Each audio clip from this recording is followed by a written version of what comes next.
2:30 on rarities was Elaine Benedict on the green superb draped vase.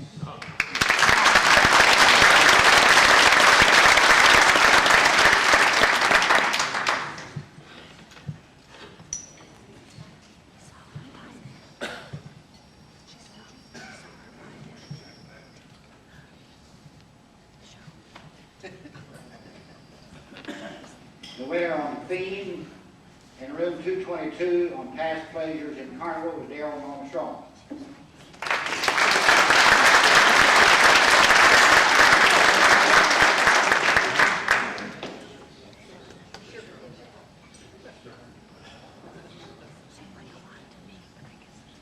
And the winner in 232 on the same pattern was Harold Courtney on Peacock and Gray.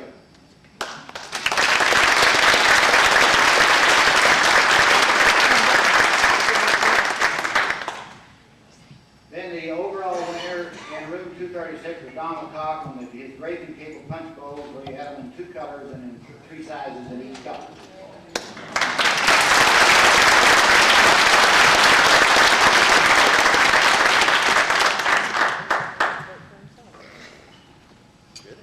And those that have, if you have not received your room display award in the little spittoon, the hobnail spittoon, and we had kind of a fright, I guess, Jackie did yesterday after that, and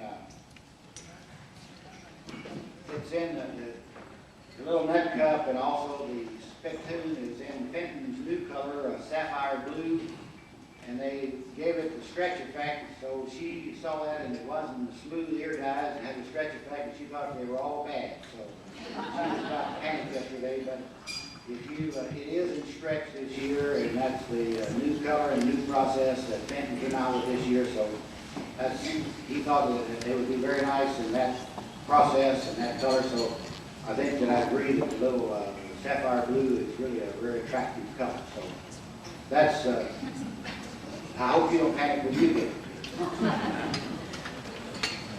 But again, we thank everybody for their being with us and bringing their room display awards. Room display with us.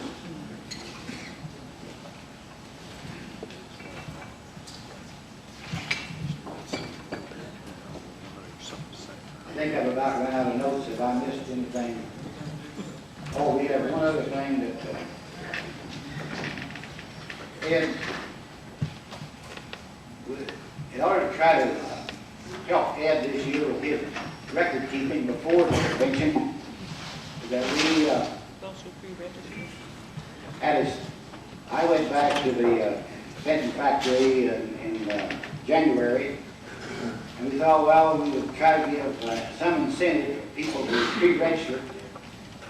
So as I was back there, we had the hat pins made, and we thought we'd get just a special piece of glass. So he was running, they were running some glass just on their normal production line.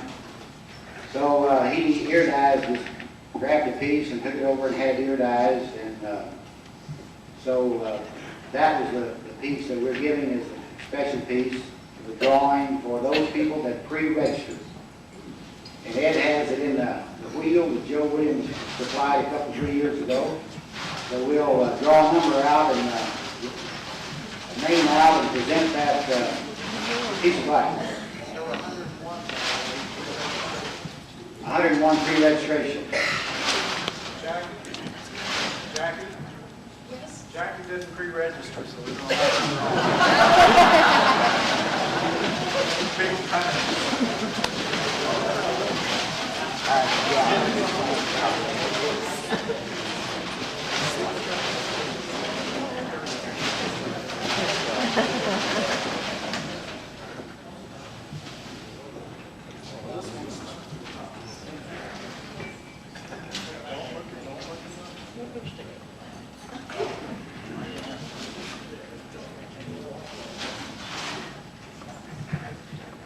Martin and Betty Robinson.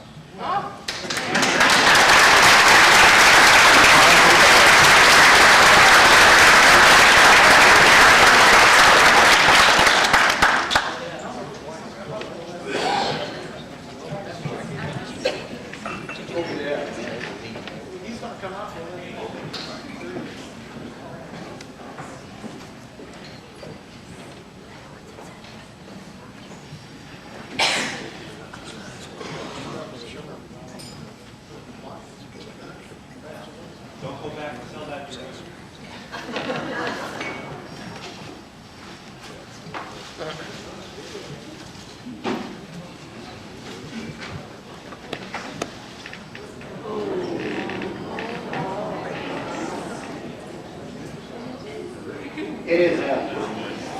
a Fenton swan vase. It's in Burmese. They were making the swan vase in Burmese as a regular line, but this is the only one that's ear dyed. So Frank had me ear dyes for it, so that's what's special about that particular piece of dress. It's one of a kind.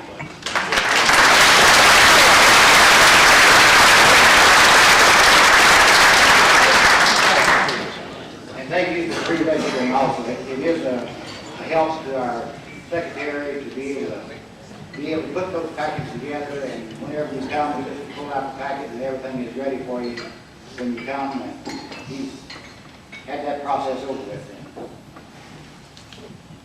One other thing that we did start earlier, late last year, is that we had a membership contest. We were trying to increase the membership, so we thought we would start a membership contest and award a $200 bond to that person that won. So the winner of that one was John and Lucille Britt with 22 new memberships.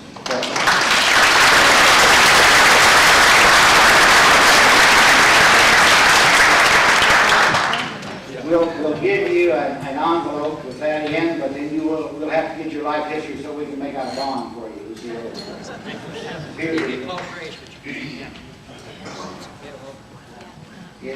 It isn't easy just to go get a bond anymore. You got to have all of the pertinent information to be able to get on those bills. We'll get that information and get that for you. And again, we thank you. We thank all of those that in the effort of increasing the membership in the organization and in the club, collecting the Carnival wax also. And now we would like to introduce the head table. And on my right, of course, is our secretary, Ed Kramer, and our special member in Kansas City is Father Harry Kramer.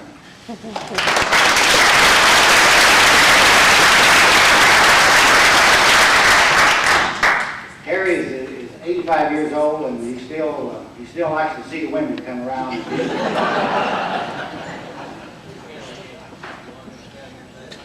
We know that Ed says that Harry isn't really feeling very well, and he's kind of not getting around too well.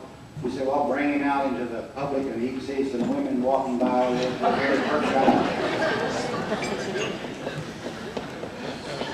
Then I'd like to introduce our Vice President and his wife, Daryl and Norma Strong. And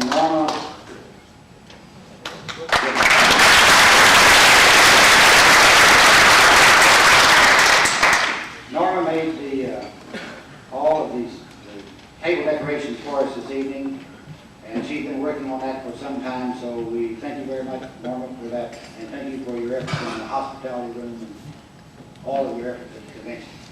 Thank you.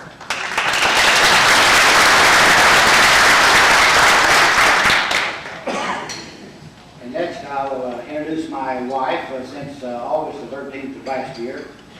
She was here last year, but she was just here kind of on trial last year. But she's here permanent now, so.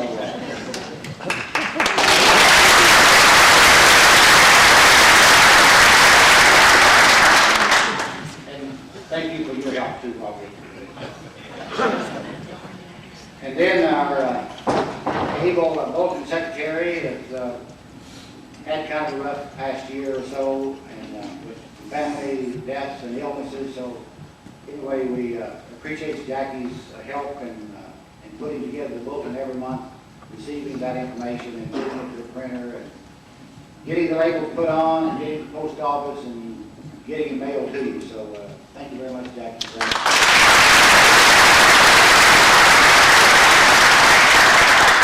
Our treasurer that we called on last year to a time of a lot of problem time, and we've called on him to help us get over that, and he has been a very able treasurer, and maybe we will adopt him officially as the chaplain also. But Cliff and Joanne Ball, our treasurer.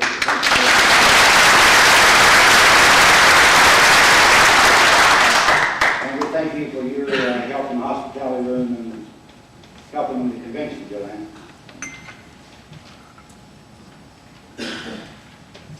We'll save the others. I think that that's the announcements at this particular time. So now get down to the business of what we were here for, the enjoyable part of this, besides the eating, and then the next enjoyable part of this evening. All of you know our speakers, if you've been in collecting Carnival glass for some time, those that have been in the Carnival glass for any period of time are well acquainted with our speakers. They have been very instrumental in the Carnival glass hobby. They have been collecting Carnival now for 20 years. They attended their first home convention in 1980. They were not able to attend for some time because Cecil was working as a principal of a school, so she couldn't make it. We were going on during school time, so she couldn't get away from school. But she retired around 1980, so she's been attending the conventions ever since.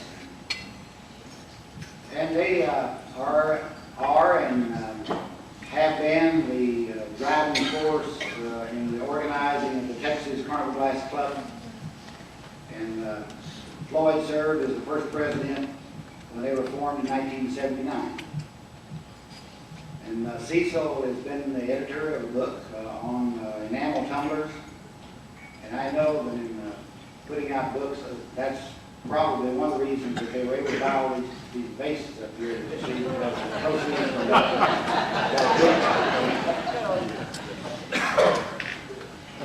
They have were our first recipient of the John and Lucille Britt Excellence in Carnival Glass Award. And we were very pleased to be able to award that to them because they were very deserving recipients. And those of us that have had the privilege and honor of knowing Floyd and Cecil know that it is indeed an honor and privilege to know them and be around them. And they are what we can say exemplify the excellence in Carnival glass.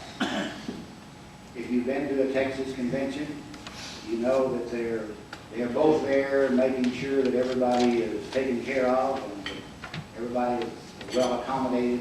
And then after the convention's over, they open their house on Sunday morning and let you come out and view all of that beautiful glass in their house.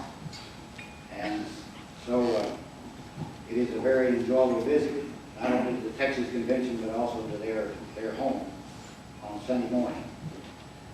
So it is indeed a pleasure for me as the President of Heart of America to be able to present Floyd and Cecil as our speakers this evening. And Floyd and Cecil, we thank you very much.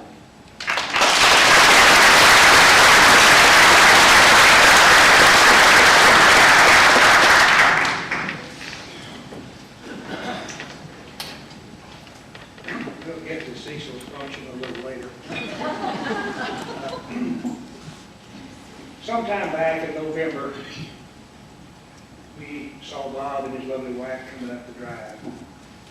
There were several of us in the house discussing a little Carnival glass. Bob had a big pseudo grin on his face and was slapping everybody on the back and shaking hands, and somebody said, "My God, he's running the kid." It must be for a federal office because he's way out of Texas. Anyway, he came in and he eased up to Cecil and I. He said, "Floyd, I want you and Cecil to give a speech at the Heart of America." Thank you. I immediately fell to the floor, started kicking and grunting, tried to froth at the mouth. Cecil looked Bob right in the eye, He said, Bob, he's having about 3 of those fits a day. I'm going to have to send him back to the insane asylum. Bob pulled out this long list.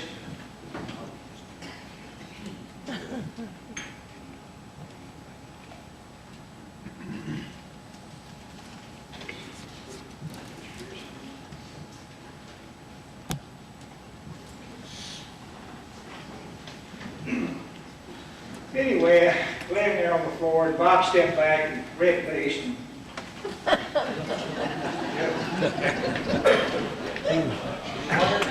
Yeah.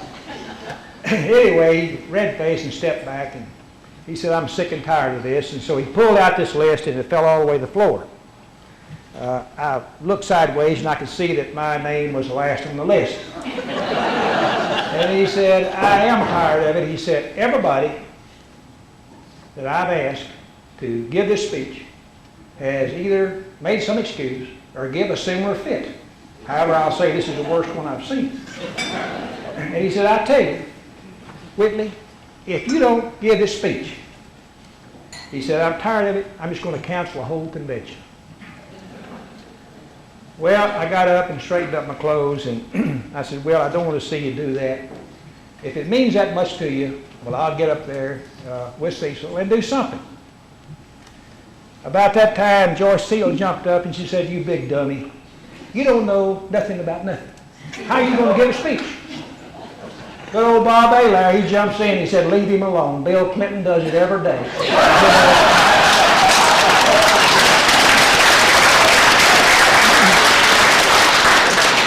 He ought to be able to get by with it once a year. Thank you, Bob. Don't go to sleep. Cecil's comment was, well, I guess it won't hurt anything if the food's like we served last at our Texas convention. Everybody's going to already have a stomachache. But I've got to do it on my own. That was good food we had here today. I said the next best thing it'll do, it'll teach Bob a good lesson to be real careful about who he selects to get up here and give the convention speech. We were, I guess a funny thing happened about a couple of months ago. We got this letter from Temple, Texas. And we opened it up and it said, welcome, we're having the class of it was 45. The class of 45 is having their 50th class reunion. And I fell back and I said, my goodness, what a terrible deal. It was on April the 29th today, you know. I said, you know, I wanted to go to that and see my old classmates and let everybody see how good I've done since Cecil got me out of the penitentiary. And I said, I'll tell you what I'm going to do. We're going to get up there to Kansas City, and I'm going to go out and line myself up a used Learjet. And I'm going to cut out early Saturday morning, and I'm going to make that high school reunion. And then I'm going to get on that used Learjet and head back in here, and I can make it, do them both. And if something happens, you can just give the speech. She said, well, I think you can do that, and I want to see you do it, but you can do it on a Greyhound bus. I said, well, how's that? She said, well, you graduated in 46.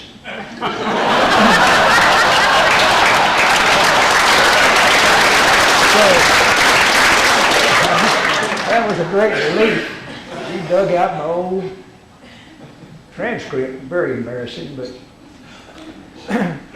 I was amused. Is this working here all right? Can everybody hear good? Uh-huh. Am I coming through with this one here? I was amused listening to Bob introduce Cecil, thinking about it. And we were standing out in one of the halls, and I saw George Loescher bend over, and he bent over, and he started stuffing his scruffy little mustache in Mavis's ear. And I wanted to listen. I knew he was trying to say something rather confidential.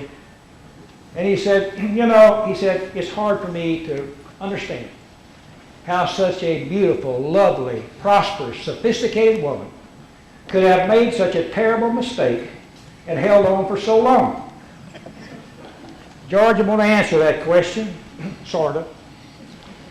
Oh, about 40 years ago, I was laying out under a chinaberry tree reading the Police Gazette. I decided, can you hear me back there, George? Barely. Huh? So I got up and got into my old rusty pickup truck and drove into the big thicket of East Texas. I mean, I drove as far as you could go, and the road played out. I got out and I walked 10 more miles. I was back in the sticks. I was so far back in them sticks that all the men looked just like Sinclair.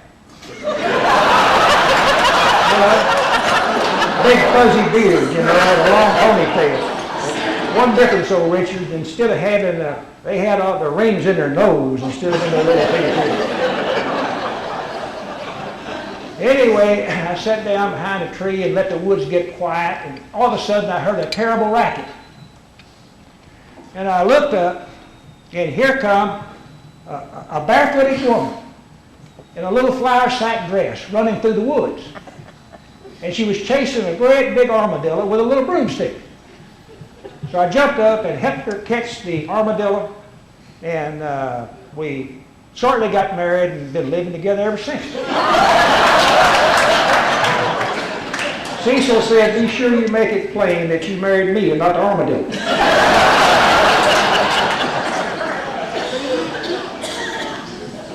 Before I get onto this glass, I see John and Lucille down here.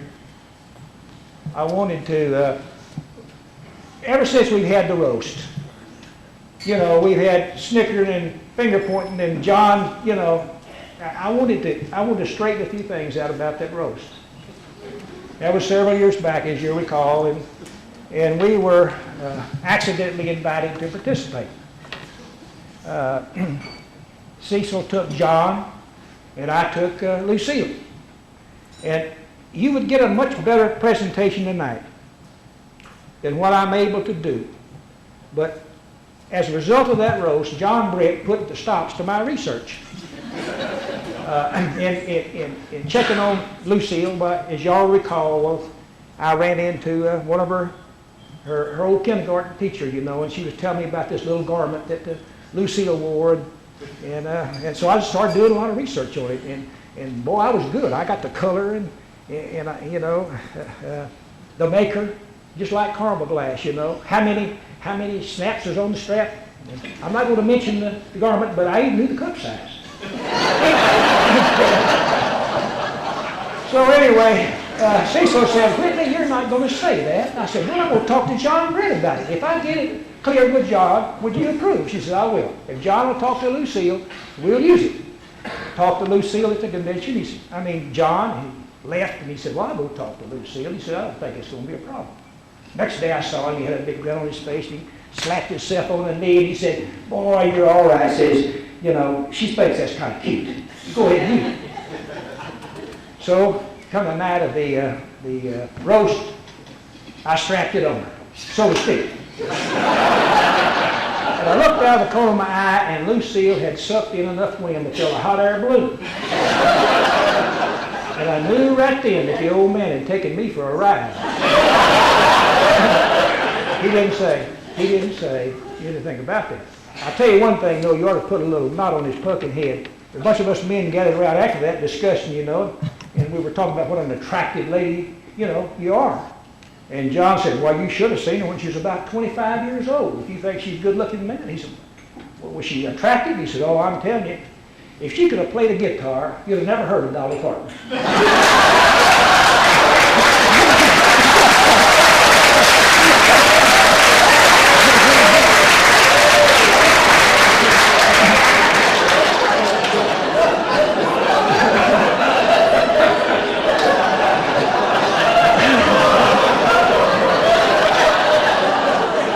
But anyway, no more research. It'll get you in serious trouble.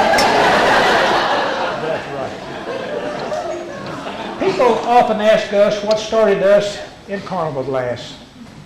I guess a couple of strange items. I'll take my deal first. Sometime back, months and months ago, a bunch of us was gathered up in our house. Here come the Ups, stand up.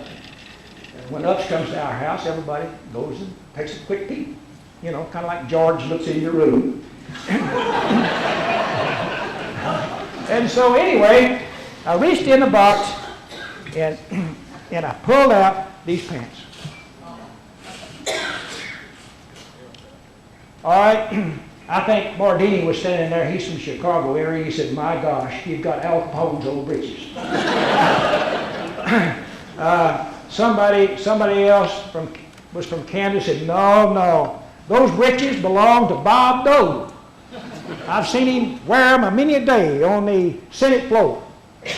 And one of the California members was there. They said, "No, you're all wrong. I saw those breeches on Billy Graham at the great San Francisco Crusade." I said, "Oh, you know, that's not right." Has anybody here ever seen these old breeches? Yeah. Huh? Floyd, I believe I recognize you. Let me get my glasses. Yeah, put your glasses on. Where'd you see those breeches before? Thank God I believe they belong to Harold Cox. I thought they was in Smithsonian.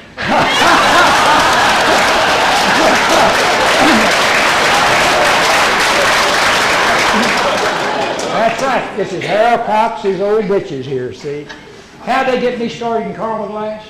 The first year we came up, Cecil was coming up to go to the convention. He said, "You want to go?" And I said, "No, I don't really care that much about Carnival glass. You go ahead." But I said, "Well, I think I'll go anyway." I got here and I looked and I saw this distinguished looking gentleman with these plaid breeches on. I said, "Boy, those are good looking breeches," you know? And I started following him around. And somebody, I think Steve Morrow, somebody walked up and said, "What are you doing?" I said, "I'm admiring those plaid breeches on that gentleman over there. You know, I'm not doing anything else. I'm going to follow him all day." He said, "I'm going to tell you one thing. You better be careful with that old man. You know, he kicked Rommel out of North Africa, and then he jumped the Mediterranean and boxed the rest of those boys around for a few months, you know. You better not get him stirred up." I said, "No, I don't want to. I'm just admiring his breeches." So it scared me, and as I followed him around, if he caught me looking, I'd buy a piece of Carnival glass. That's why we got such a haphazard collection. And so I followed him the whole deal and bought about, 20 pieces of Carnival glass. I came back the next year, and he had them on again. And again. And again. And after he finally retired these old breeches, I had a good Carnival collection put together, and I have to thank Harold for getting me started. Somebody says, "How old are those breeches?" And they must be old, because there's a label in here that says, "Made in America by American workers."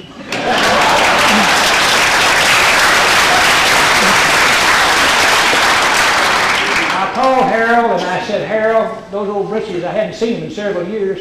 I think I'm going to try to wear those, give my speech in your old pants. If I can feel your pants, I'm going to feel like I've done something." So he said, "Well, you some crazy Irishman, I'm going to find them around here if I hadn't painted the house in them and send them to you." I called in 2 orthopedic surgeons and a tailor. And Harold, they couldn't get me in them. So I brought them along anyway, and they're a very valuable part of our Carnival glass collection. Our great governor, George Bush, come by and he said, "You like them breeches?" He said, "Cut the C out of them, and we're going to sew them to the corner of the Texas flag and fly them above the great state of Texas for a couple of weeks." I said, "No, I'm not going to ding them old breeches. I mean, you put a trigger on them, that'd reduce the value. So we're going to hang them on the wall up next to these people's bases." Thank you very much.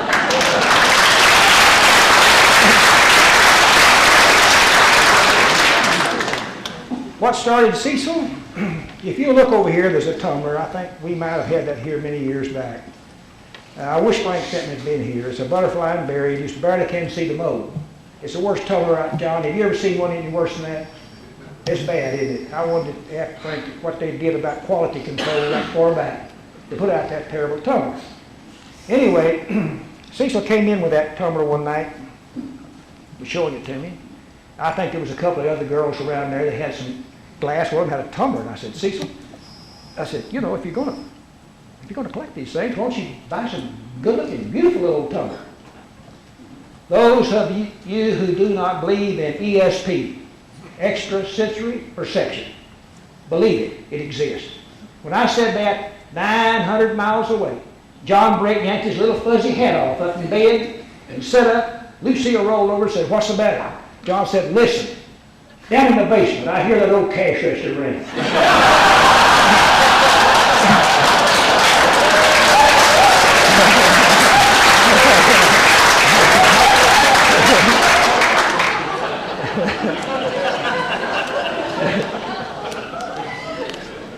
Well, enough of that foolishness. Let's get down to some serious glass. I put my glass together and I said, "Cecil, what are you going to bring?" She said, "Well, I'm going to bring a tube of polygrip and my old 45 6-shooter."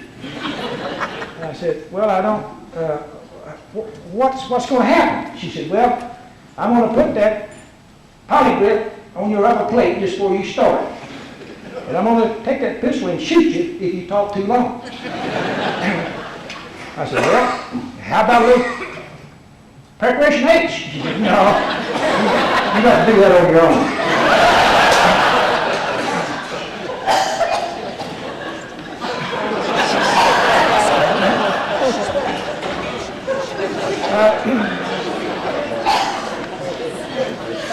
So if you'll hear the hammer come back on that old rusty pistol, and me speed up or quit, you know what the reason is.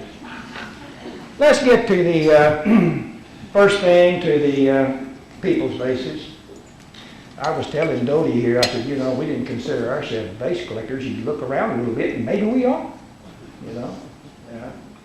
But I'd like to explain to you kind of the haphazard way that we've kind of put most of our collection together. Just, you know, kind of like wherever Harold Cox wandered, he wandered to buy some pretty good stuff. The people's base has been, you know, Marie's book has got it all. You just, bless her heart, if she don't get a hernia from carrying her purse around, it's a fantastic book. And certainly everybody ought to have one. And Helen James has an excellent article in there, and it summarizes the patterns and the auctioneering that goes back. Most of them were found in the early '60s, and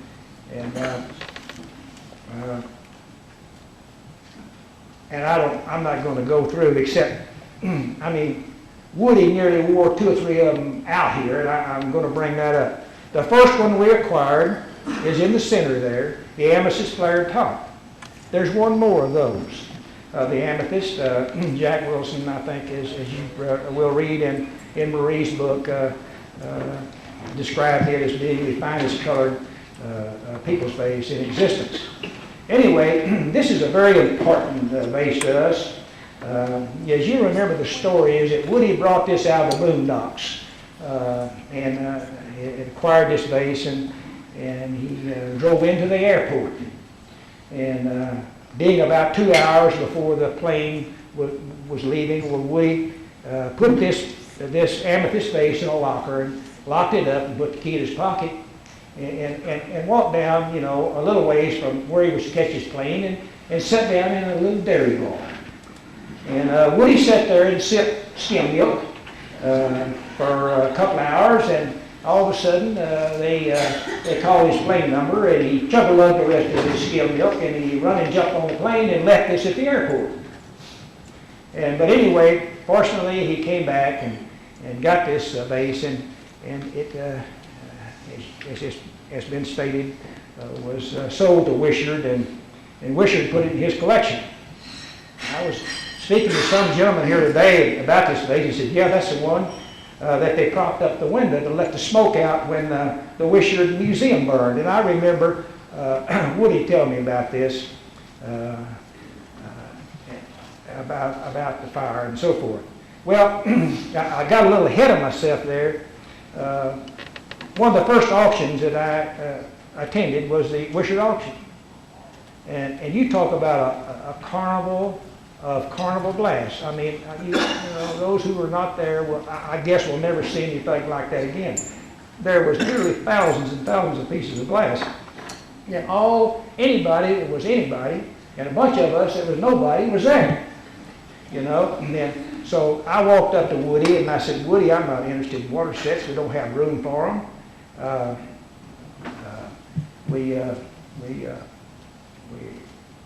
We're just, Cecil collects tumblers, and what do you suggest I do?" he said he reached up and grabbed this people's vase. He said, well, if you're going to put together a pretty good collection, if you can do it, I would suggest that you buy this people's vase.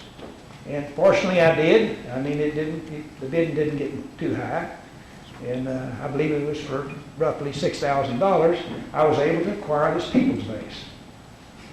I bought a lot of other glass there. I know I learned a lot at that convention I'd never known. I walked around behind a little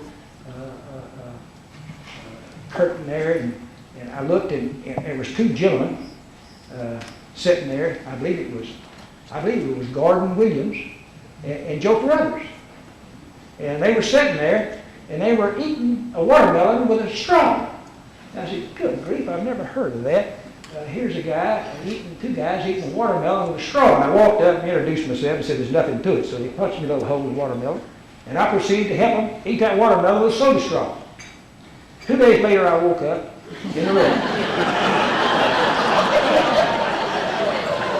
with about 8 boxes of glass. I bought so much glass, Woody had to send a special van to Texas to deliver that glass to me. And I didn't know that old Joe had figured out a way to fill that watermelon full of vodka.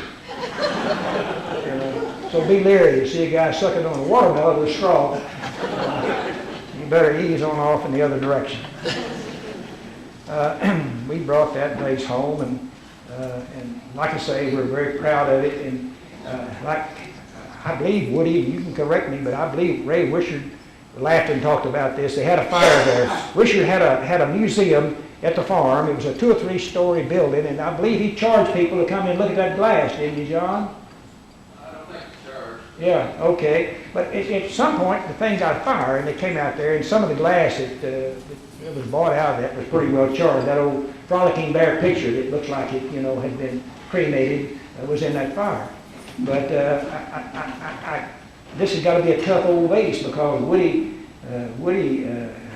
bringing it out of the woods and running off and leaving it, and then the firemen using it to prop up the window so the smoke could get out. And Wishart found it the next day and salvaged it, and it's a very valuable part of our collection.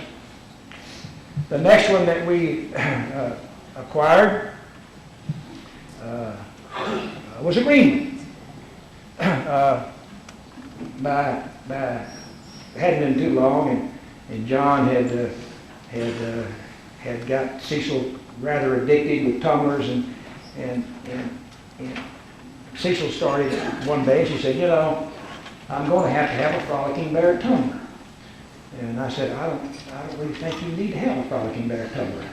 Well, when all those things that women generally do or supervise around the house started shutting down, I better see if I can find a Frolicking Bear tumbler. So I called Sam Roebuck. He had the only one. One tumbler stood up for 80 years. Isn't that amazing? Before this last deluge happened. He had the only one. I said, Sam, I'm either going to have to hire a maid or come get that tumbler. And he said, well, it's a good thing you called. I've got another little business venture here I want to go into. If you come up here, I'll make a deal. Cecil just bought a brand new car, so we packed up and drove to North Carolina. Walked into Sam's house, and this green vase and the peach opal farmyard bowl and that tumbler was sitting on the table. He said, well, here's the deal. And I said, well, Sam, I don't want a people's vase. I've already got one. He said, well, you're going to have 2 if you take that tumbler home.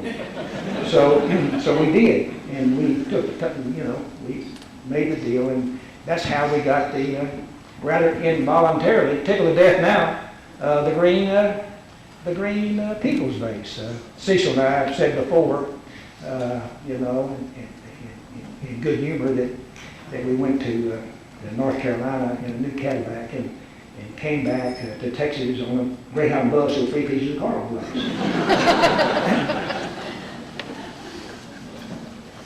The third vase that we acquired is the blue one. It was the last one. It was also the Woody auction. This is the one that Woody bought and sold so many times. I think it was 6 inches taller, but he just kind of wore it down to where it's the same size as the others. Don Staley, who used to be active in Carnival last and came to this convention a lot, came by the house one day and he said, you know, there's a blue people's vase for sale. I said, gee, I don't want another vase. I've got two. Why would I want another people's vase? He said, well, you know, you might ought to just bid something to protect the price on the other two. I said, well, the thing's going to go for at least $10,000 in my opinion. Just go on up there since you're going anyway and bid $5,000 and just fall back and forget it. Don stayed ahead of the fly. It took a pint to get him up and a pint to get him down. And Cecil and I were sitting there in the house 2 days later, and I smelled a big cloud of bourbon come through the door. I said, my gosh, he's back. And we opened the door, and there old Don with his shirt tail out and his hair down in his face. He was standing with his thing clutched up to his pulley bone, and so there's the blue. So we bought, you know, we really selectively bought one, and two of them we got accidentally. The fourth color, and here's the only place in your life, I guess, that you'll see all 4 colors of the people's vase in one place. The little marigold people's vase you'll see there down by the green one. What's the story on that? The very last day, Marie, this is something you don't know, you may want to report this. The very last day that Millersburg was in existence, all the boys were sitting around. Said, this is it. It's all over with. We're going to shut this booger down tonight. One of them said, well, let's have a little celebration and let's make one more little piece of glass of some kind. Another said, well, let's make a marigold people's vase. So they hit up the fire, and here they went, and one of them said, good grief. We only got about a half a pint of glass left. What are we going to do? I said, well, let's just make a little one. So there you have it, the last piece of Carnival glass that was made, a little people's vase, Millersburg. No, I just kidding. Way back when Cooley Miller only weighed 100 pounds. Cooley Miller, and I was trying to figure out, we were looking for a marigold people's vase at that time. And Cooley found those things in a little old shopping center somewhere. There was about 4 of them, and he took them to Crider. And Crider iridized them, and lucky, I understand, 3 of them broke, and they salvaged that one. And for those of you who are kind of ball-like kin or gray-headed ladies will remember that years ago, Heart of America presented that to me as a people's vase. And I'm very happy to have it, probably the only marigold one of that type I'll ever have. Will I ever have a marigold people's vase? I doubt it. Frank Buck, bring them back slightly chipped, Mardini, has run into the jungle time after time with a tow sack full of money, and he's scoured and scoured around, and we haven't been able to find one. If Tom can't find it, I'm going to say that it's extinct. And the only other one belongs to Jack Adams. Swede and Marie was sitting with me at a table somewhere one day, and Jack and his wife was there, Swede, Marie, and your lovely daughter. And anyway, Jack Adams was there, and he's always been, you know, he comes by and kisses me on the ear and talks about the agreement. And I said, I'll tell you what we'll do, Jack. And Swede will bear testimony to this. I say, I'll tell you what, let's just settle it. We'll flip a nickel. And whoever wins winds up with the green one and the marigold, and that'll settle it for once and for all. And as Swede will bear witness, he turned his head and walked away, so I'm afraid I'd lose. I got home, I'd probably had to hire a good divorce lawyer, but, you know, that was the way it was. Will I ever get a marigold? And I don't think so. I'm firmly convinced, you know, when Gabriel toots his horn, if he can find enough unpolluted air to suck in and blow that stutter with, and he toots his horn and the grave opens up and we come out of the grave on resurrection to meet our Maker, well, out of that grave will come old Jack Adams, and in his bony fingers will be clutched the marigold people.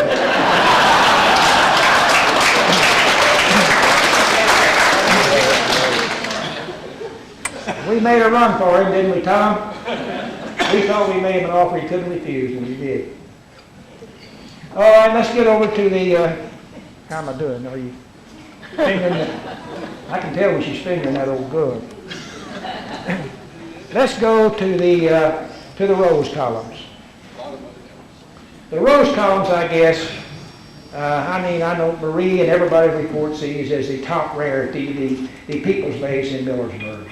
I guess, they've been sitting up next high on the ceiling. You people have seen them there a lot of times. Boy, they look a lot better here than I've ever seen them look. Huh? Good light, Anyway, let's go to the rose column vases, and those are beautiful little vases, and I guess, those are my favorite vases. We acquired the first one at a meeting in Bryan, Texas, years and years ago. The Marigold. We had our Carnival glass meeting there, and it was to bring your favorite piece of Carnival glass. And we all assembled there. And if y'all remember Clint Fox, he's generally here, but I think he's off porting pretty heavy, and he couldn't make this. Anyway, Clint was there, and he had a big bundle under his arm. And I said, Clint, what's that? And he said, well, that's my favorite piece of glass. And I said, what is it? And he said, well, it's a Marigold rose column vase. And I said, well, let me see it. And he started unwinding, and we was up to our waist in the Dallas Morning News before we finally got down to it.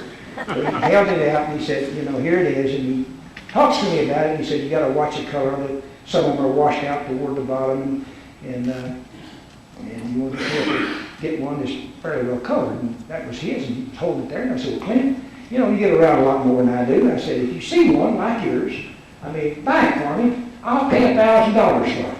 They were bringing $600 to $800 at that time, as I recall. Clint said, I will. A little later on in the meeting, Clint's wife and I were standing there together, and I looked over, and Clint was sitting in the chair, and he was pale as a sheet, and he was breathing heavy, and he was fanning himself with a little old box lid. And I said, my gosh, that man's sick. She said, oh, there's nothing wrong with him. I said, what's the deal? She said, well, he gets that way just before he sells his favorite piece of Carnival glass. So, sure enough, before it was over with, Clint brought me that vase up, and I bought it from him, and that started us on those, on the rose column vases. The next one that was added was the amethyst. We bought that from O.J. Olson.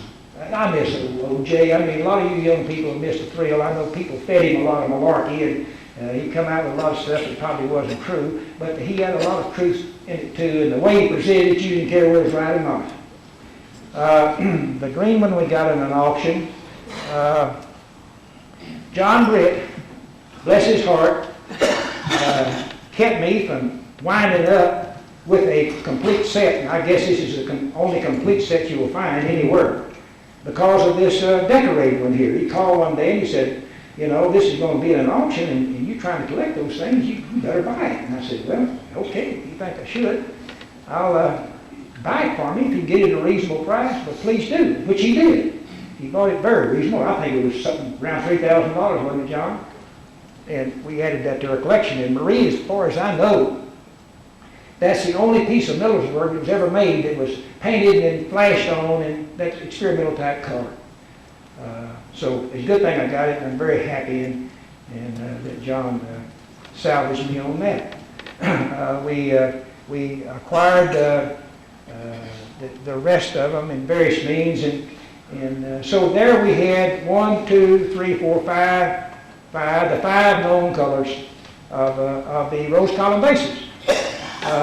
Cecil and I were sitting there, hadn't been too long back, a few months back, and rubbing in the den where the Carnival glass is, and we were rubbing liniment on each other, and we said, well, it looks like it's about over with. We're not going to get a Marigold's People's Vase, and we've got all the colors in the rose column vase. And Cecil said, yeah, it's about over. Said John's only sitting at about 300 covers this last year. and just as she said that, in walks Mardini with a silly little look on his face, with his beautiful emerald green rose column vase. And if you're acquainted with the green that they put out, it's a dull olive type green, and I've never understood why that they didn't match any of the rest of the vases. It's a heavier glass. But anyway, he walked in with that beautiful emerald green vase on the end. I reached down and I grabbed my GTE mobile net 54 county no long distance phone, and I said, hello, Texas Commerce Bank. This is after the Whitley bring whatever little I've got left out the house and I need immediately. And so, anyway, Tom did rough me up real bad on that. I threw the crutches away in 3 or 4 days. And anyway, he let us have this, and we were tickled to death. Now, you've got to recognize that I'm not one to be picky about colors. Blue's blue, green's green, but there's enough difference in those two bases to where you just got to assign another color. Is there another color? I don't know.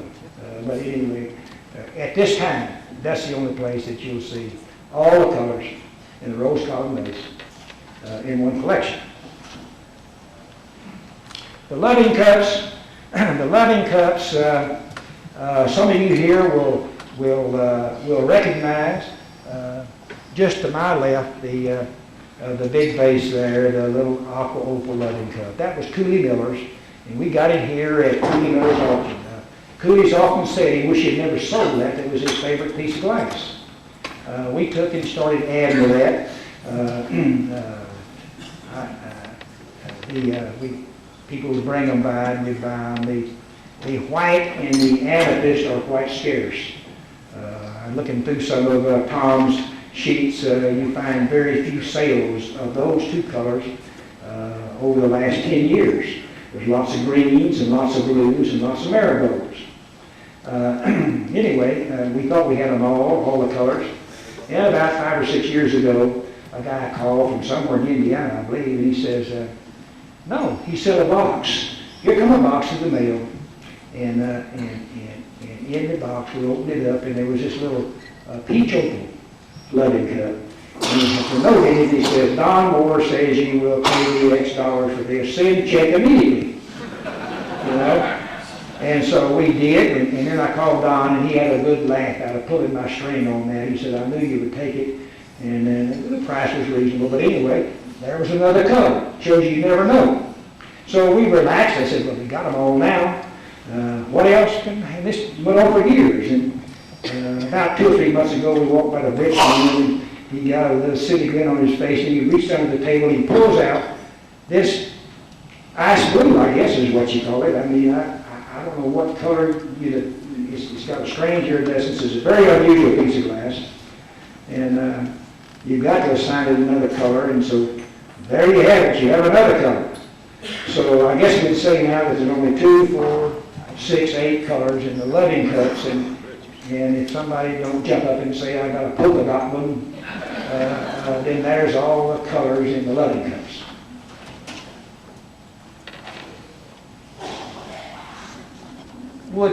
Could I get you to hand me that little old shard of glass right there? Thank you, sir. Does anybody here object to me picking on Charles Mokel? No. Yeah, you don't count, Charles. This little piece of glass here represents all that's left of the only piece of glass that I ever had that was better than what Charles Mokel had.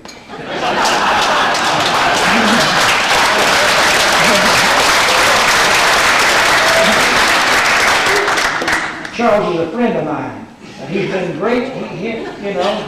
We were friends, you know. But anyway, he's been good. He's been a good counsel. You could always go to Charles and seek his advice. If he bought a piece of glass, he'd tell you about it. If you were going to buy a piece of glass, he'll tell you, of the quality of it. But what always got me is when I buy a piece of glass and bring it by, and Charles says, that's good. But mine's just a little bit better. It's a little flatter here, a little more gold here. And this went on for years. And I finally got damn tired of it and got in the cab and went out to his house, and he was right. Every piece of glass he had was better than mine. Anyway, as you'll remember, Todd and Susan here a couple of years ago came up with this little purple Christmas combo. That was the most beautiful piece of glass, that I've ever seen. It was something else. Anyway, we was looking at it in Todd's room, and Todd, we told Todd, what a beautiful piece of glass. If you ever decide to dispose of it, we'd like to get into the game fight. He said, well, you can. And sure enough, before we left the convention, he come by and he said, my little old sweet wife is going to hatch an egg, and we're going to have a baby. And things like this have a way of getting broken. And we'd like to sell this to you, Whitley, and so that we might, have the money to pay the hospital expenses for that baby. We gladly paid him, and I grabbed a piece of glass and went down to Charles' room, and I put the compote out under his nose. I said, what do you think about this? Charles got short on breath. His face turned red, and his legs stiffened out, and Eleanor grabbed a little old piece of Rest Home lampshade and started bending, So I knew I had it, one piece of glass. Charles admitted. Anyway, we were so happy, we took this little piece of glass home. And we, this little piece of glass lived a fast life. And we'd take it to the supermarket, and Cecil would take it to the jacuzzi with her, and we'd walk it in the park, All those things we do, we take this, but like any beautiful thing that lives a fast life, a lot of times it don't live very long. We were standing in the den one day, and a bunch of people over visiting, and this piece of glass dropped and broke. A woman standing outside heard it break, and she come in, and she saw Cecil standing there with tears in her eyes, and she grabbed up that green people's vase and handed it to Cecil and said, hit the big jerk again, huh? I know losing. I felt so sorry for Cecil, The only time I've heard her cry any louder is when one of her ex-husbands brought in the biggest oil rooms ever been found.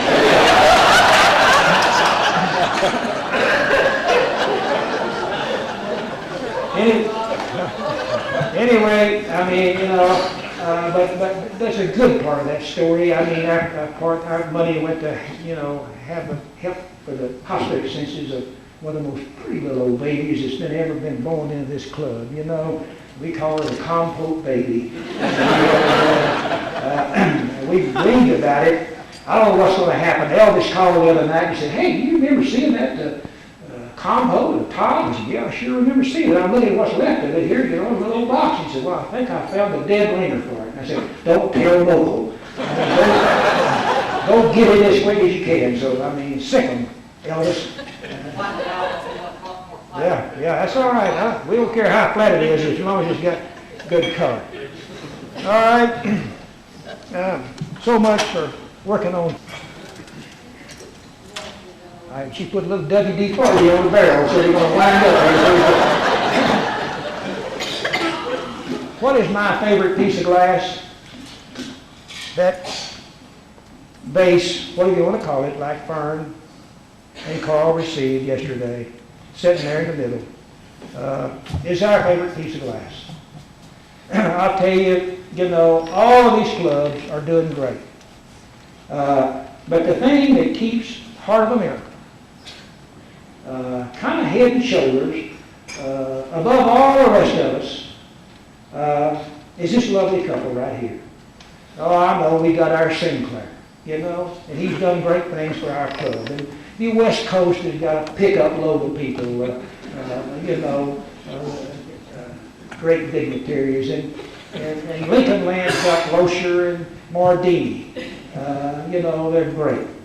But when this loving couple right here throw in the towel and say, that's it, baby, you've lost a big advantage. It's going to be a level playing field. That's it. Do I have time to tell them about the honeymoon bowl? Yeah, you check that. Yeah, I hate for her to shoot me on such a cheap piece of glass. I guess it's been about a year ago, a friend of mine called, a rather wealthy person. He called me and said, Whitley, I'm fixing to get married. And his voice was quivered, and he said, he said, I'm about to lose my mind. He said, I'm itching all over, and I'm getting married in about 3 days. And he said, all my money's tied up in CDs, and I got a stag of honeymoon I want to send you, and I want $1,500 for it. I said, what color is it? He said, marigold. So he's a friend, and I said, well, fine, I'll take it. I'll get your money off as quick as I can. He said, I'm getting ready to leave. So anyway, the next day, here comes this little package in, and I pulled that bowl out, and I told Cecil the story. She said, you get what? You know, and she's always waving Mardini's little auction book in my face. I don't care what we argue about, you know. She throws that thing to me. But anyway, and she said, well, those marigold bowls are, you know, $500, and you're going to give him $1,500. I know your friend said, I'll tell you what you do. I don't want that bowl in my house. You give him the $1,500 and tie a little red bow around that bowl and just send it back to him for a wedding present. So I thought, well, I hate to do that. So I said, I'll tell you what I better do. I better call Tom and talk to him a little bit. And so I did, and Tom said, where in the world has that bowl been? He said, if you can catch a slightly inebriated stag and holly collector, you own him with that bowl. It's got some funny little streaks of red, and it's got red feet. I showed it to Sinclair, and people looked at it. I don't know what you call it. Anyway, he said, you know, Whitley is certainly worth the $1,500. So Cecil couldn't tell that I was talking to him. I walked back into the bedroom. I said, well, I'm going to go ahead and send it back tomorrow. I talked to Tom. He offered me $5,000 for it. Little beady eyes kind of looked me over. Anyway, in the next morning, she walked in there with a check and said, I believe I'm going to keep this bowl. What's changed in the years we started collecting Carnival glass yards? I'll get back on your question. Where'd he go? He left. No? Okay. One big thing, George. We've been married about 2 weeks, and she drugged me up out of the woods, you know, and set me down on a little stool, and she said, now looky, we're going to make a few rules. She said, you're going to close that little dinky still down, and you're going to quit squirrel hunting on Sundays. And she looked me in the face, and she said, and above all, says, you're going to go to work. And she said, I'm reconciled. She said, I'm reconciled. I've looked you over. I'm going to have to pay the rent and chop the wood. But you're going to go to work, and for every dollar you make, you know, you give me 50 cents, and I'll save it. The thing that's changed now is for every dollar I make, she spends $100 on Carnival.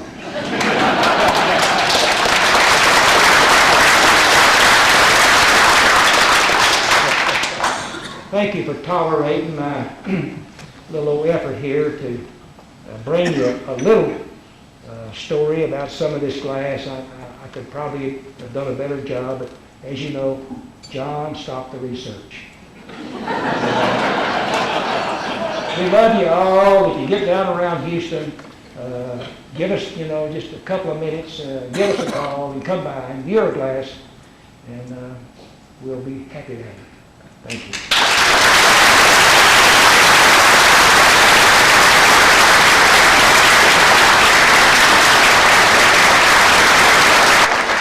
You think it was all right? Thank you.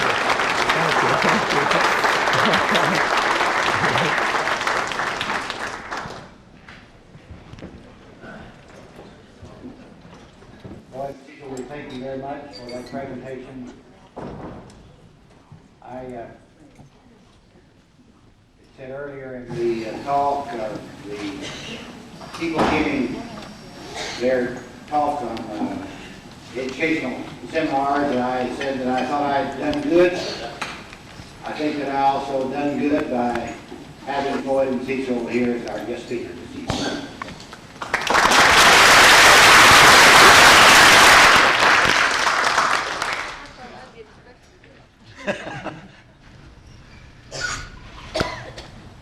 Well, we do have the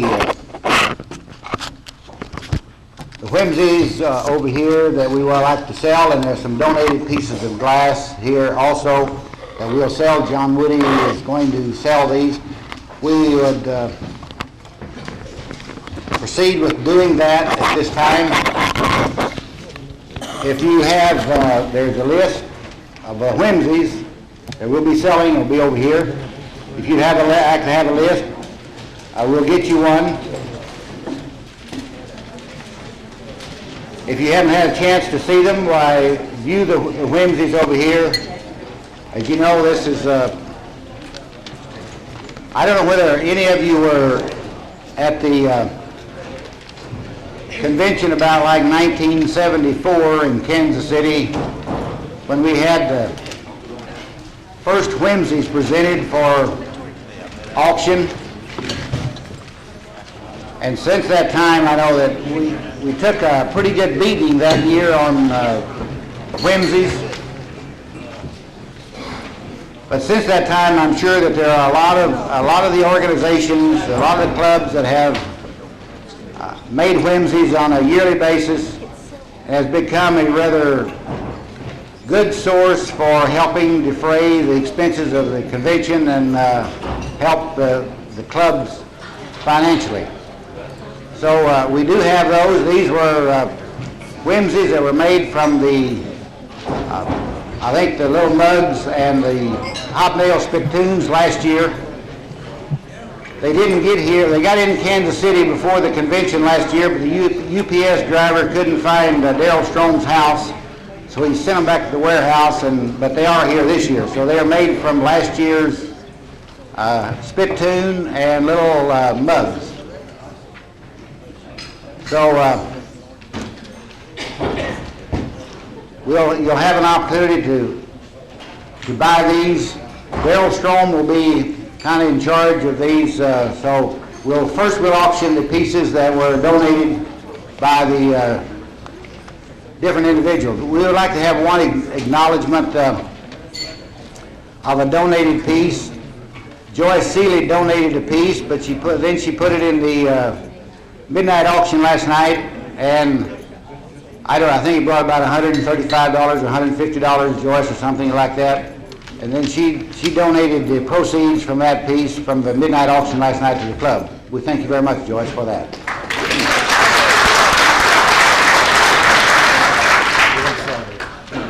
Okay. Ladies and gentlemen, this first piece right here has been donated by the John Lee Auction Company. It's the state mug in Smoky. We did find the, okay. Yeah. We did find the stopper in a box. Mr. Hodak was going through a box and found the stopper. And hey, to give $100 bill, started. Hey, $100 bill on a stick, very rare. Hey, give $100 bill. And now $200, $200, $200, $200, $200, hey, $250, hey,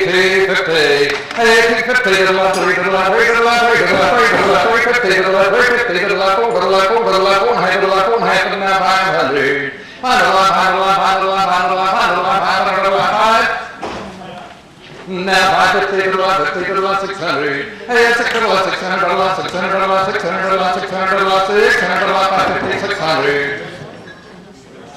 You're out. Now $650, hey, $650, $700,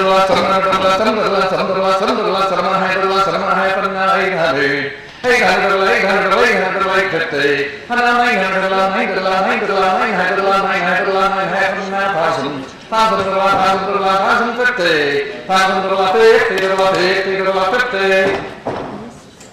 so $1,000, John Brick Sabire.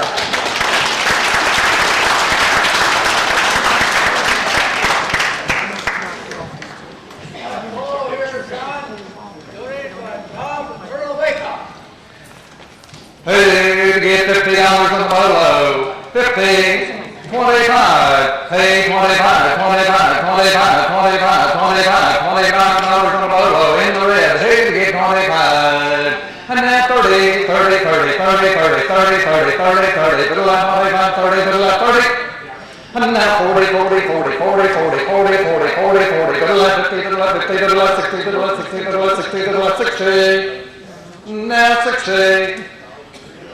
So $50.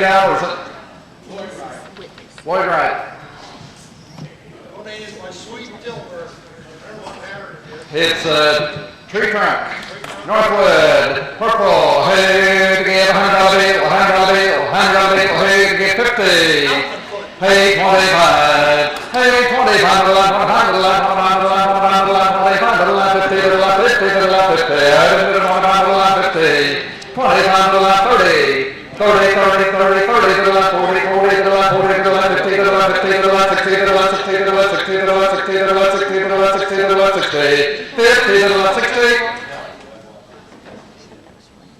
So $50 way back at the back table.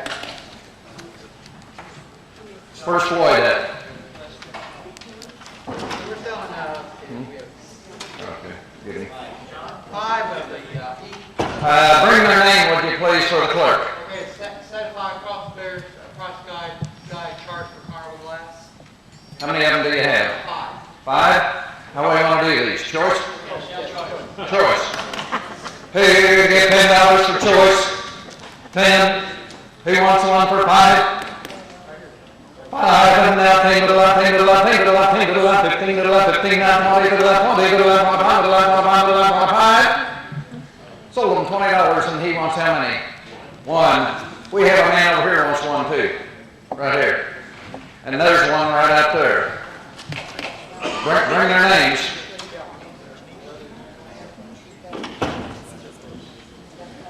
Does anybody else want one? We just happen to have 2 left.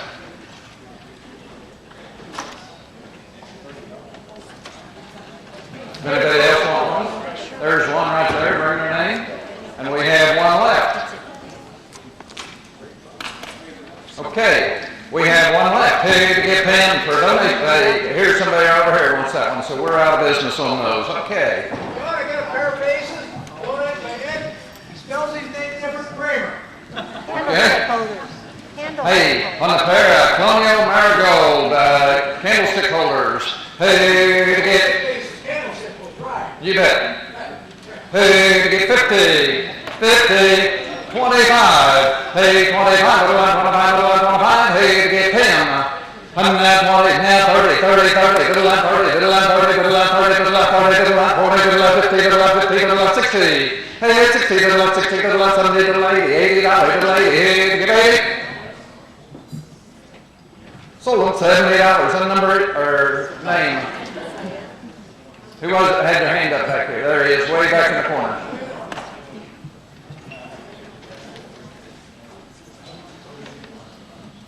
Green fruits and flowers donated with the Sea Auction Company. Hey, get 50, 50.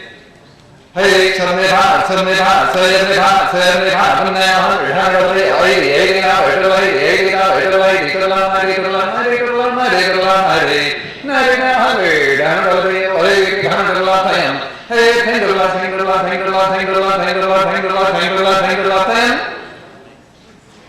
Sold them for 100 a bill. The man with the wig out there.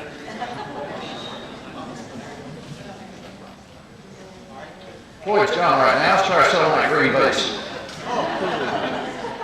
Oh, Cecil's still here. Sorry about that. This is the Heart Cobalt Blue was donated from Marty and Eileen Benedict. Hey, give 100 Hey, 100 hey, give 50. 50 to the left, 75, 100, 100 100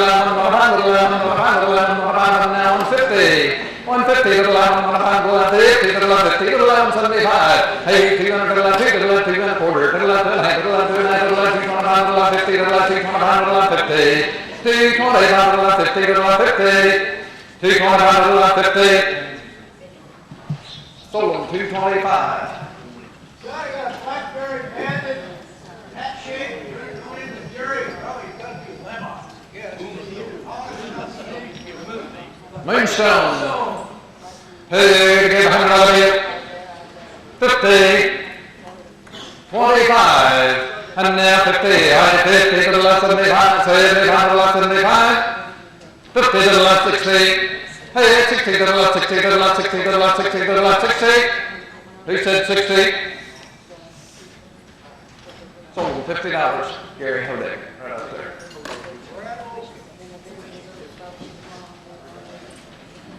Okay. Bolo Tie by Bob the Comic.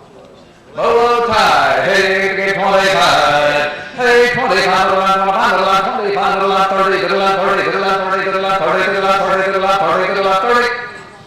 Yes. Now 40, 40, 40, 40, 50, 50 to the left, 40, 50 to the left, 50. Sold them $40.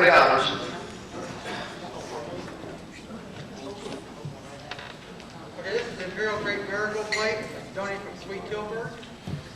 Hey, on the marigold plate there, hey, to get 25. Hey, 25 to the left, 25 to the left, 25, 10. Hey, 10 to the left, 10 to the left, 10 to the left, 10 to the left, 40 to the left, 30, 30 to the left, 40, 40, 40, 40 to the left, 40 to the left, 40 to the left, 40 to the left, 40.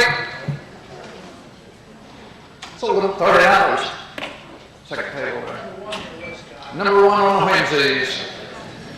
Okay, lavender, opal with the violets, with the mug here. Hey, get $50 on the mug, 50, 25, hey, 25, 25. Hey, now 30, and this money goes to support your club. 25, and now 30, 30, 30, 30, 30, 40, 40, 40, 40, 40, 50, 50, 50, 50, 40, 50, 50, 60. Now 50, 60. Sold $50 right here, second table. Number 2, Spittoon, Amber with the pansies on it there. Hey, get $100 deal, $100 deal. Hey, get 50, 50, 25. Hey, 25, 25, 25, and now 50, 25, 50, 30, 30, 30, 30, 40, 40, 40, 40, 40, 40, 40, 40, 40, 40, 40, 60,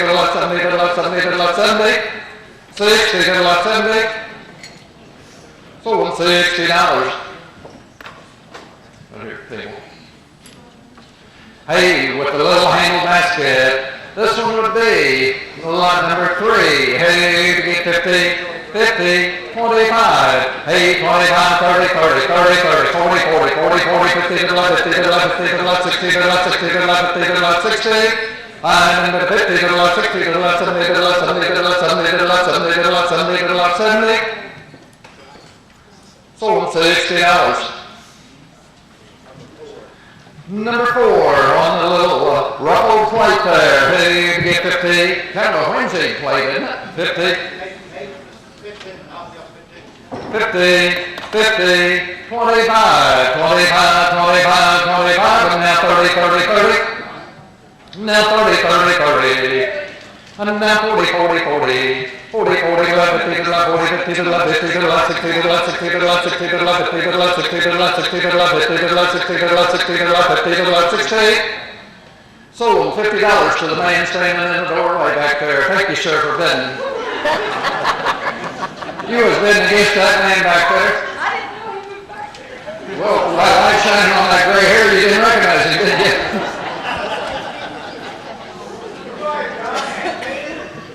Daisies on it by Kay. Okay. I guess that's the name. Painted. Yeah. Neat little basket here. Bob told me to give this cordless mic to Floyd when he was giving his speech, but the last guy I loaned this cordless mic to, we took a break and he went to the restroom and forgot to turn it off. Hey, I'm a little handle basket. Hey, get 25. Hey, 25, 10, 10, 10, 10, 10, 10, 20, now 30, 30, 30, 30, 30, 30, 30, 40, 40, 40, 40, 40, 30 to the 40, and now 50 to the 50 to the 40, 50 to the 50. Sold $40 right over here at the table. There you go. And that's lot number? Lot number 6 on the lavender opal with the daisies. Hey, to get 25. Hey, 25. 10.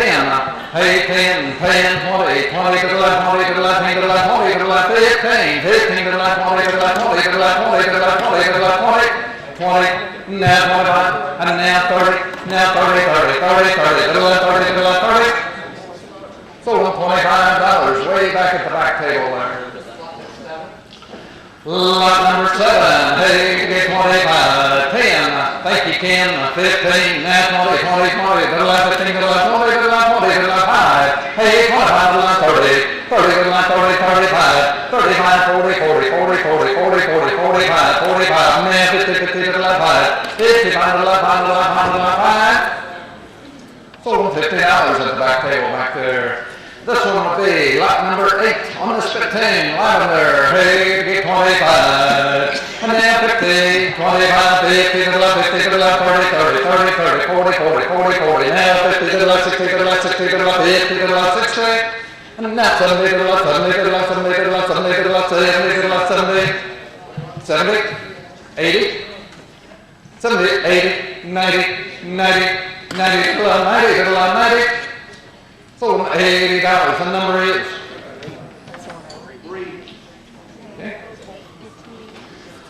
Lot number 9. Hey, on the little plate there, made out of another cuspidor, isn't it? No. Hey, to get 25. 10. Hey, 10 to the left, 10 to the left, 10, 15, 20, 20 to the left, 20 to the left, 20 to the left, 25, 25, 5, 5, into the 20 to the left, 25 to the left, 5. Now 30, now 30, now 35, now 40, 40, 40, 40, 40, 40, 40, to the left, 40 to the left, 40. Sold them 35, head table right here. Lot number 10. Number 10, hey, to get 50, 75, 75, 50 to the left, 75 to the left, 75 to the left, 75, and now 100, now 105. Hey, 105 to the left, 105, and now 150 to the left, 50, now 175. 175 to the left, 75 to the left, 75 to the left, 75 to the left, 75 to the left, 75. 150, 75, 200. 2 and a quarter. Hey, to the left, 225 to the left, 125 to the left, 225 to the left, 125 to the left, 225 to the left, 225 to the left, 225 to the left, 225, 210, 220, 230, 230. He butted right in. I couldn't give him out, but I tried. 230. Hey, 220 to the left, 30. Sold him 220, way back at the back table. Goes to Florida. Lot number 11 on the hot nail basket. Hey, to get 25. And now 30, 40, 40, 40, 40, 40, 40, 40, 40, now 50, 50 to the left, 50 to the left, 60 to the left, 60 to the left, 60 to the left, 60 to the left, 80 to the left, 60 to the left, 60 to the left, 60. Now 70, now 80, 80, 80, 80, 80. Sold them $70.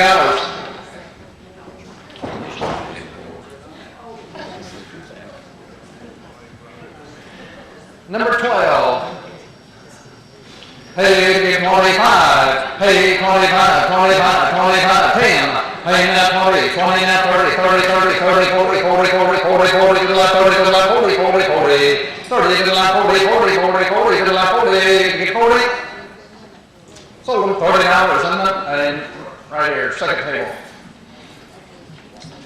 Number 13, hey, get 10, 20, hey, 10 to the left, 20 to the left, 20 to the left, 15, 15 to the left, 18, now 20 to the left, 20 to the left, 20 to the left, 20 to the left, 20 to the left, 20.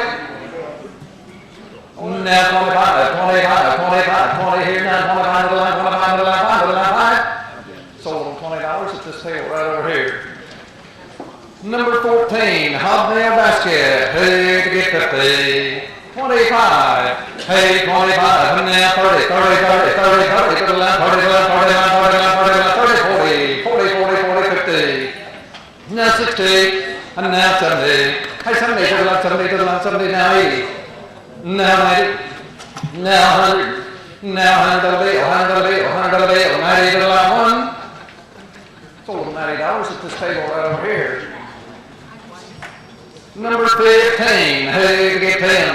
Up 10 to the left, 10 to the left, 10 to the left. Thank you, Ken. 15. Now 20. 20 to the left, 20 to the left, 15 to the left, 20. I'm going to 15 to the left, 20 to the left, 5. 25, 30 to the left, 30. 30 to the left, 30 to the left, 30 to the left, 30 to the left, 30. Now 5. 35, 40, 40, 40, 40, 45. Now 50, 50 to the left, 5. 5 to the left, 60 to the left, 60. Now 5. 5 to the left, 70 to the left, 70 to the left, 75. Hey, 75 to the left, 5. Sold them $70. And painted hardest side, you got beautiful little flowers on it. 16 on the Cuspidor. Hey, to get 50. 25. Hey, 25 to the left, 25 to the left, 25, 25, 25. Hey, to get 10, 20. 10 to the left, 20 to the left, 20 to the left, 20 to the left, 10 to the left, 20 to the left, 20 to the left, 30 to the left, 30, 30 to the left, 30 to the left, 25. Now 30, 30, 30, 30 to the left, 30 to the left, 30. Now 35. 35 to the left, 5 to the left, 5 to the left, 40, 40, 40, 40, 40, 40. 40 to the left, 45. 45 to the left, 5 to the left, 5. Sold them $40. The table way back there. Number 17 on the mug, green opal with the pansies. Hey, to get 10. Thank you, Ken. Now 20. 10 to the left, 20 to the left, 20 to the left, 20 to the left, 15. 15, 15 to the left, 15 to the left, 20, 20 to the left, 20 to the left, 20, 15 to the left, 20. Sold them $15. 18, hey, get 10, thank you, Ken. 15, 15 to the left, 15 to the left, 15 to the left, 20 to the left, 20 to the left, 20 to the left, 20. Sit down, George. Hey, thank you. Now 20 to the left, 20 to the left, 20 to the left, 20 to the left, 20 to the left, 20. Sold them $15. This table right here, Rob.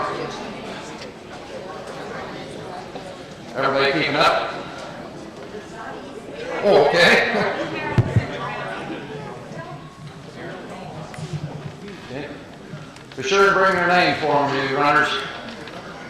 Number 19, hey, to get 25. And now 50, 50, 50, to the left, 75, to the left, 75, to the left, 75, and now 100, 100, 100, 100, 100, 100, 100, 100, 100, 100, 100, 100, 100, 100, 100, 100, 100, 100, 100, 50, 50.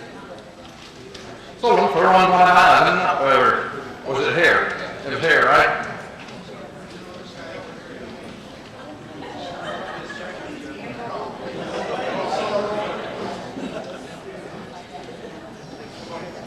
$20, 10, thank you, Ken. Now 20, 10 to the left, 20 to the left hand, 15, 15, 15 to the left, 15 to the left, 15, now 20 to the left, 20 to the left, 20 to the left, 20.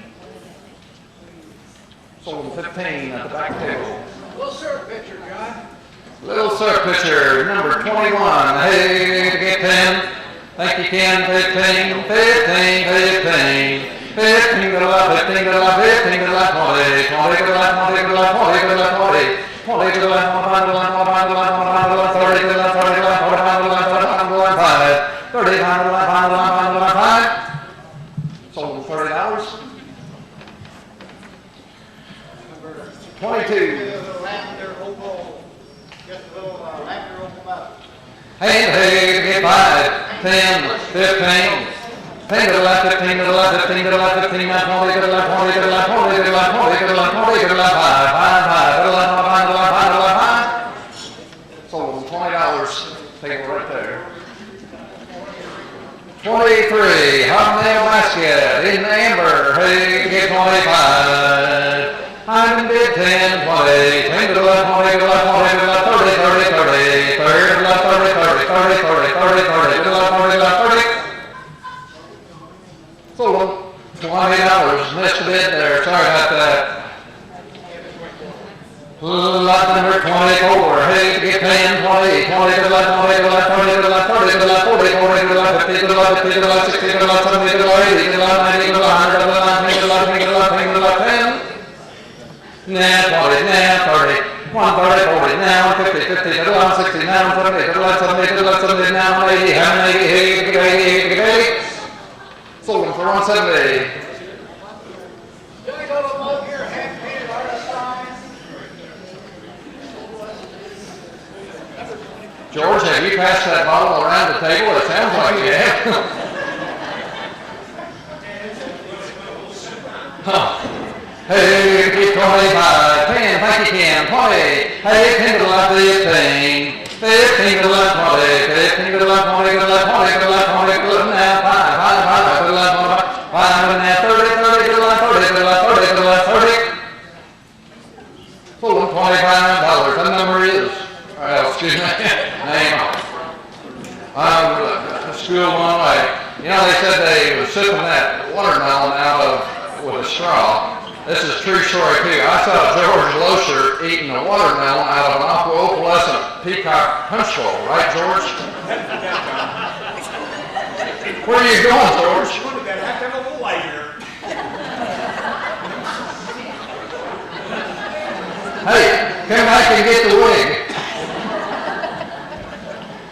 Number 26, hey, to get 25, hey, 25, and now 30, hey, 30, now 30, 30, 30, 40, 40, 40 to the left, 50 to the left, 50 to the left, 50 to the left, 60 to the left, 60 to the left, 70 to the left, 70 to the left, 70 to the left, 70 to the left, 70 to the left, 80, 80 to the left, 90 to the left, 90, 80 to the left, 90 to the left, 90 to the left, 90, now 100, 100 to the left, 10 to the left, 10 to the left, 10 to the left, 10 to the left, 10 to the left, 10 to the left, 10 to the left, 10 to the left, 10 to the left, 10, one thing to the left, 40, one thing to the left, 40 to the left, 20 to the left, 20. Sold them for $110.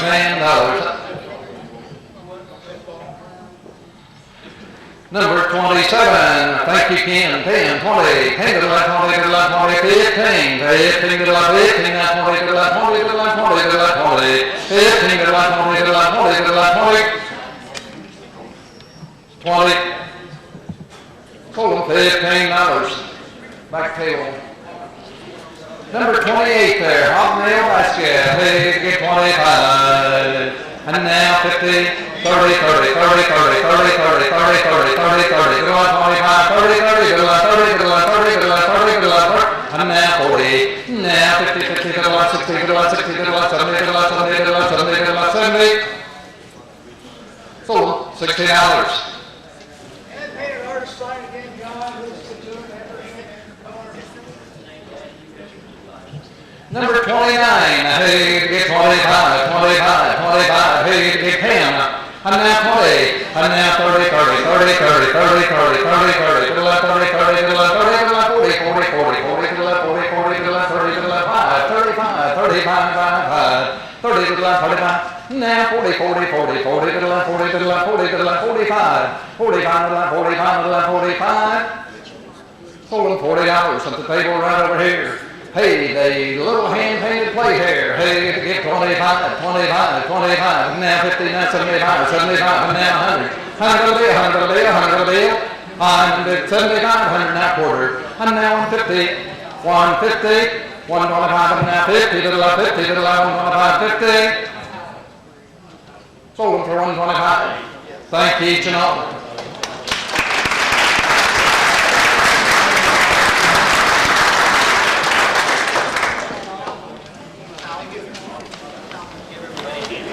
Thank you. Thank you again. That concludes the auctioning of the whimsies. Concludes the program. We will have breakfast in here in the morning at 7 o'clock, those that are having breakfast with us. So we want to wish you all a safe journey back home, and thank you again for coming.